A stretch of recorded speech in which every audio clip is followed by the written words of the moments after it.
आज एक बड़ा बजट पेश हुआ है।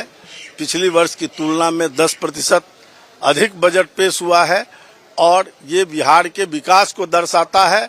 30 लाख रुपया पिछली बार से अधिक है इस बजट में प्रावधान और बिहार को तेज गति से विकास की ओर ले जाने वाला बजट है। ये गांव, गरीब और किसानों का बजट है। पर्यटन के क्षेत्र को भी इस बजट से व्यापक लाभ होगा। पर्यटन के क्षेत्र में व्यापक काम हो रहे हैं। अभी चूंकि 942 करोड़ रुपए का काम पुनौरा धाम में प्रारंभ हो गया है मिथिला के अंदर और प्रगति यात्रा में माननीय मुख्यमंत्री जी ने जिन 36 योजनाओं को चिन्हित किया था उस पर भी हम अपना काम प्रारंभ कर दिए हुए हैं। वो तेज गति से पूरा हो रहा है। धन्यवाद।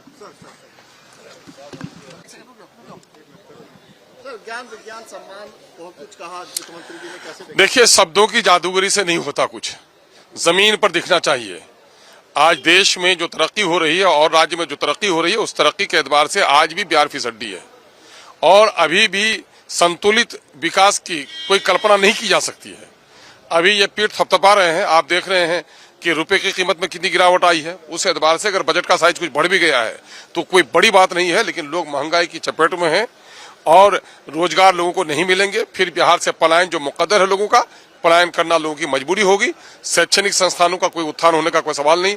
और सबसे बड़ा मामला जो ये है कि सबका साथ सबका विकास नारा दे रहे हैं केंद्र में भी और ये भी, और बिहार के उन क्षेत्रों में जो सबसे गिरे हुए क्षेत्र हैं जहां पर कैपिटा इनकम कम है, उनके लिए इनका कोई स्पेशल प्रावधान नहीं लाया है। इसलिए मैं नहीं समझता हूं कि इस बजट से बहुत फायदा होगा।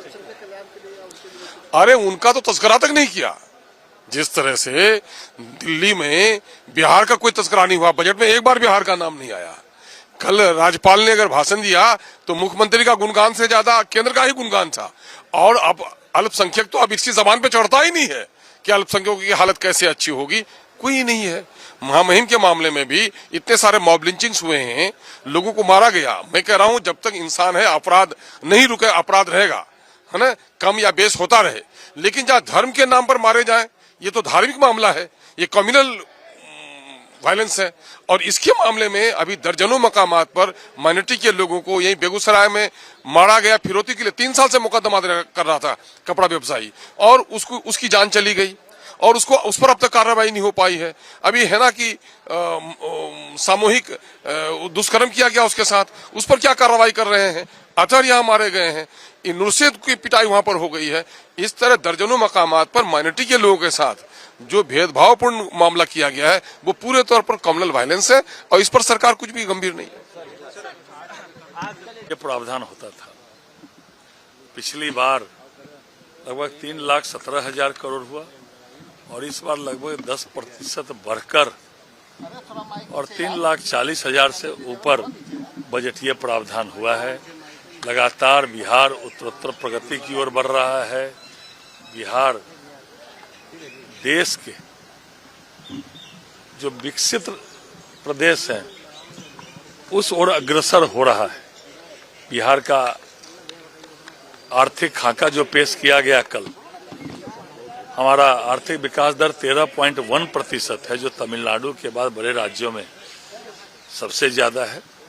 आज जो बजट माननीय वित्त मंत्री जी ने पेश किया है उससे बिहार और द्रुत गति से आगे बढ़ेगा। शिक्षा, स्वास्थ्य, महिला सशक्तिकरण के क्षेत्र में उत्तरोत्तर गति बिहार आएगा और कानून का राज जो हमारी सरकार का लक्ष्य है, कानून का राज स्थापित करना, निश्चित रूप से कानून का राज भी स्थापित होगा। मैं इस बजट की भूरी भूरी प्रशंसा करता हूं। इस बजट में बिहार और उत्तरोत्तर प्रगति की ओर आगे बढ़ेगा। सब कुछ है किसानों के लिए, आपने देखा नहीं। हमारा जो 7 निश्चय है उस 7 निश्चय में एक निश्चय किसानों की आय बढ़ाना, किसानों का कृषि को और आगे बढ़ाना और कृषि रोड मैप के माध्यम से अलग से देश में एकमात्र राज्य बिहार जो कृषि रोड मैप के माध्यम से भी हम किसानों को आगे बढ़ा रहे हैं। सबका साथ सबका विकास और मान सम्मान विज्ञान की चर्चा। सबका साथ सबका विकास, सबका विश्वास, न्याय के साथ विकास जो हमारी सरकार का ध्येय है, उस ध्येय को आगे बढ़ाने के लिए आज का बजट जो 3,40,000 करोड़ के आसपास का बजट है, बजटीय उपबंध जो किया गया है, कभी 2005 में 23,000 करोड़ के आसपास बिहार का बजटीय उपबंध रहता था, आज 3,40,000 करोड़ से ऊपर है। जो हमारे सरकार की प्रतिबद्धता है, महिला सशक्तिकरण, शिक्षा, स्वास्थ्य, रोजगार, उद्योग, युवाओं को संबल, युवाओं को और आगे बढ़ाना, इसी क्षेत्र में यह आज का बजट है। और इस बजट से पूरे बिहार के विकास में एक नया रोड मैप होगा और समाज के सभी वर्गों को, चाहे वह गरीब कल्याण की बात हो, चाहे महिला सशक्तिकरण की बात हो, चाहे युवाओं की बात हो, इससे बिहार और उत्तरोत्तर प्रगति की ओर बढ़ेगा। घोषणा पत्र में जो वादे किए गए थे, अब इस बजट के माध्यम से निश्चित रूप से आपने देख रहे होंगे, हम लोगों ने कहा था कि 1 करोड़ रोजगार और सरकारी नौकरी देंगे। तो जो हमारा आर्थिक सर्वेक्षण व या उद्योग के माध्यम से जो युवाओं को आगे बढ़ाने की बात है, उसके साथ साथ आधारभूत संरचना को हम मजबूत करेंगे, शिक्षा, स्वास्थ्य, रोजगार को, शिक्षा स्वास्थ्य को और आगे बढ़ाएंगे, रोजगार का और मार्ग प्रशस्त करेंगे। इस बजट से जो हम लोगों ने घोषणा पत्र दिया था, वो घोषणा पत्र, उसी घोषणा पत्र के अनुरूप यह बजट है। इस तरीके से एनडीए ने अपने घोषणा पत्र में कहा नौकरी के लिए, इंडस्ट्रियलाइजेशन के लिए, कैसे इस बजट से बहुत ही अच्छा बजट है। मैं आपके माध्यम से भी वित्त मंत्री जी को, आदरणीय मुख्यमंत्री जी को, दोनों उप मुख्यमंत्री जी को बहुत बहुत धन्यवाद देना चाहता हूं कि अभी जो वैश्विक स्तर पे जो स्थिति है, भारत सरकार की बजट 1 तारीख को आया, बिहार सरकार ने भी आज बजट पेश किया। निश्चित रूप से अगर दोनों बजट को एनालाइज करेंगे तो आपको देखने को मिलेगा कि जो वर्तमान की आवश्यकताएं हैं उसको भी इस बजट में ध्यान रखा गया है, लेकिन जो वित्तीय अनुशासन की आवश्यकता है, एक अर्थशास्त्री होने के नाते मैं बार बार इस वर्ड को यूज करता हूं, वित्तीय अनुशासन, फिजिकल डिफिसिट की मैं बात करता हूं, तो फिजिकल डिफिसिट को, घाटा को भी जैसे कैसे मिनिमाइज किया जाए उसको भी ध्यान में रखा गया है। तो जब घाटा को मिनिमाइज करते हैं, फिजिकल डिफिसिट को मिनिमाइज करते हैं, वित्तीय अनुशासन लाते हैं, तो निवेशक आकर्षित होता है। तो इस बजट में उन सारे चीजों को रखा गया है। महिला सशक्तिकरण पे जोर दिया गया है, शिक्षा में भी अच्छा खासा आवंटन हुआ है, स्वास्थ्य में भी आवंटन हुआ है, बहुत लंबा चौड़ा है। हम लोग को भी पढ़ने की आवश्यकता है। अभी सदन से बाहर निकल रहा हूँ, रात में बैठ के पूरा पढ़ूंगा, लेकिन मैं एक शब्द में कह सकता हूँ, एक वाक्य में कह सकता हूँ कि बहुत ही अच्छा जैसो बजट है।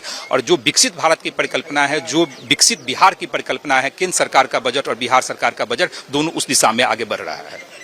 ये देखते रहें अमर उजाला, चैनल को सब्सक्राइब जरूर कर लें और पाएं हर अपडेट।